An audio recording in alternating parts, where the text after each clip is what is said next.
Hello friends, welcome to Latha's kitchen. ఈరోజు వీడియోలో బియ్యం పిండితో అప్పటికప్పుడు ఇన్స్టెంట్గా ప్రిపేర్ చేసుకునే హెల్దీ బ్రేక్ఫాస్ట్ రెసిపీని ఎలా ప్రిపేర్ చేయాలో చూద్దామండి. ఈ రెసిపీని మార్నింగ్ బ్రేక్ఫాస్ట్గా లేదంటే నైట్ డిన్నర్లోకైనా ప్రిపేర్ చేసుకోవచ్చండి. ఇంట్లో బియ్యం పిండి ఉంటే చాలు, అప్పటికప్పుడు ఇలా టేస్టీగా ఈ రెసిపీని ప్రిపేర్ చేసి పెట్టారంటే పిల్లలు కూడా ఇష్టంగా తింటారు. ఇంట్లో ఏ టిఫిన్ పిండి లేనప్పుడు బియ్యం పిండితో 15 నిమిషాల్లో ఈ రెసిపీని ప్రిపేర్ చేసుకోవచ్చండి. హెల్తీగా ఇంకా టేస్టీగా ఉంటుంది.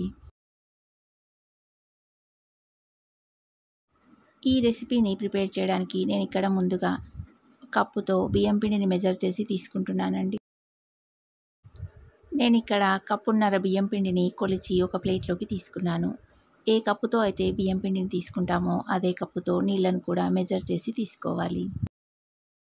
1.5 కప్పుల బియ్యం పిండికి నేను ఇక్కడ 2 కప్పుల నీళ్ళను తీసుకుంటున్నానండి. కప్పు నీళ్ళకి 3/4 కప్పు పిండిని తీసుకుంటే కరెక్ట్గా సరిపోతుంది. నీళ్ళల్లో కొద్దిగా సాల్ట్ని వేసి నీళ్ళను మరిగించాలి. నీళ్లు మరుగుతున్నప్పుడు ముందుగా మెజర్ చేసి తీసుకున్న బియ్యం పిండిని వేసి కలుపుకోవాలి. నీళ్ళల్లో పిండిని వేశాక స్టవ్ని సిమ్లో పెట్టి పిండిని కలుపుకోవాలండి. పిండిని వేసి కలిపాక స్టవ్ ఆఫ్ చేసుకొని దీనిపైన మూత పెట్టి 5 లేదా 10 నిమిషాల పాటు పక్కన పెట్టాలి. 10 నిమిషాల తర్వాత మూత తీసి పిండిని కలుపుకోవాలి. పిండి కాస్త వేడిగా ఉండగానే నిదానంగా చేతిని తడి చేసుకుంటూ పిండిని కలుపుకోవాలి. పిండిని ఇలా ముద్దలా చేసి తీసుకోవాలండి. పిండిని బాగా కలుపుకొని తీసుకుంటే జంతికల గొట్టంలో పెట్టి ఒత్తేటప్పుడు విరిగిపోకుండా వస్తాయి. చేతికి కొంచెం ఆయిల్ని అప్లై చేసుకొని కొంచెం పిండి ముద్దను తీసుకొని జంతికల గొట్టానికి కూడా ఆయిల్ని అప్లై చేసి పిండిని పెట్టుకోవాలి. జంతికల గొట్టంలో ఇలా చిన్న రంధ్రాలు ఉన్న ప్లేటును వేసి తీసుకోవాలండి.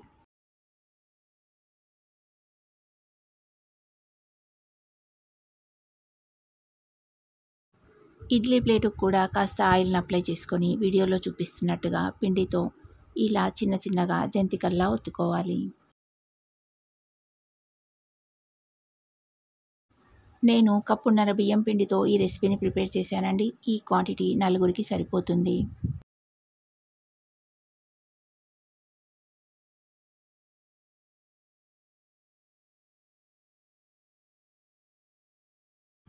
ఇలాగే మొత్తం పిండితో అన్ని ప్లేట్లలో జంతికల్లా ఒత్తుకొని తీసుకోవాలి. ఇడ్లీ పాత్రలో నీళ్ళను పోసి నీళ్లు మరుగుతున్నప్పుడు ఇడ్లీ స్టాండ్ను పెట్టి 10 నిమిషాల పాటు ఉడికించుకోవాలి. ఇడ్లీలాగే వీటిని కూడా ఆవిరికి ఉడికించి తీసుకోవాలి. ఇవి ఉడికేలోగా స్టవ్ మీద ప్యాన్ పెట్టి పల్లీలను తీసుకొని ఫ్రై చేసుకోవాలి. స్టవ్ని లో ఫ్లేమ్లో పెట్టి పల్లీలను నిదానంగా 5-6 నిమిషాల పాటు ఫ్రై చేసుకోవాలి. పల్లీలను లోపల వరకు వేగేలా నిదానంగా ఫ్రై చేసుకుంటే చట్నీ టేస్ట్ చాలా బాగుంటుందండి. ఇంకా ఫ్రై చేసిన పల్లీలు పూర్తిగా చల్లారాకే మిక్సీ జార్లోకి తీసుకొని చట్నీని ప్రిపేర్ చేయాలి. అలా అయితేనే చట్నీ మంచి టేస్ట్ వస్తుంది. చల్లారిన పల్లీలను ఒక మిక్సీ జార్లోకి తీసుకొని దాంట్లోకి కొద్దిగా కరివేపాకు, కారానికి తగినట్టుగా పచ్చిమిర్చి, ఒక ఉల్లిపాయని ఇలా చిన్నగా కట్ చేసుకొని తీసుకోవాలండి. రుచికి సరిపడా సాల్టు, కొద్దిగా చింతపండును వేసి కొద్దిగా వాటర్ని యాడ్ చేస్తూ మిక్సీ పట్టి తీసుకోవాలి.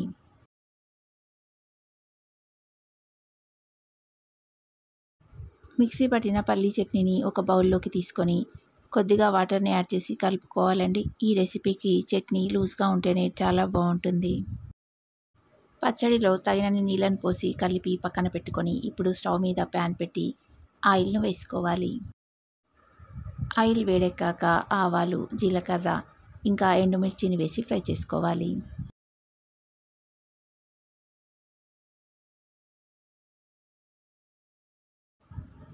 ఆవాలు చిటపటలాడాక దీంట్లోకి కొద్దిగా అల్లం వెల్లుల్లి పేస్టు, కరివేపాకు వేసి కరివేపాకు క్రిస్పీగా అయ్యేంత వరకు ఫ్రై చేసుకోవాలి. చివరగా కొద్దిగా పసుపును వేసి కలిపి స్టవ్ ఆఫ్ చేసుకోవాలి.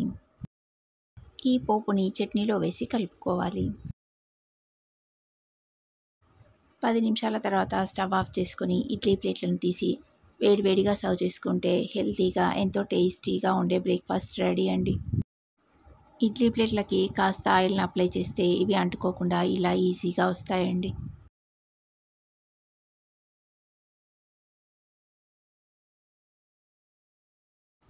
వీటిని ఒక సర్వింగ్ ప్లేట్లోకి తీసుకొని చట్నీతో సర్వ్ చేస్తే పిల్లలు కూడా ఇష్టంగా తింటారండి.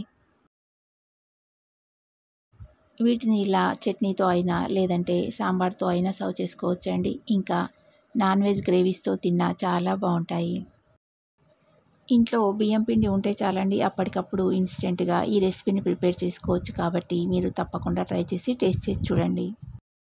వీటిని ప్రిపేర్ చేయడం చాలా ఈజీ, ఇంకా ఎక్కువ టైం కూడా పట్టదు. ఈ రెసిపీ మీకు నచ్చితే లైక్ చేయండి. ఇంకా మీ ఫ్రెండ్స్ అండ్ రిలేటివ్స్కి షేర్ చేయండి. మరిన్ని ఇలాంటి simple, healthy and tasty recipes మీ ఫోన్కి నోటిఫికేషన్ రావాలంటే లతాస్ కిచెన్ ఛానల్ సబ్స్క్రైబ్ చేసుకుని పక్కనే ఉన్న బెల్ ఐకాన్ని క్లిక్ చేయండి. మరొక ఇంట్రెస్టింగ్, హెల్తీ అండ్ టేస్టీ రెసిపీతో మళ్ళీ కలుద్దాం. Thanks for watching.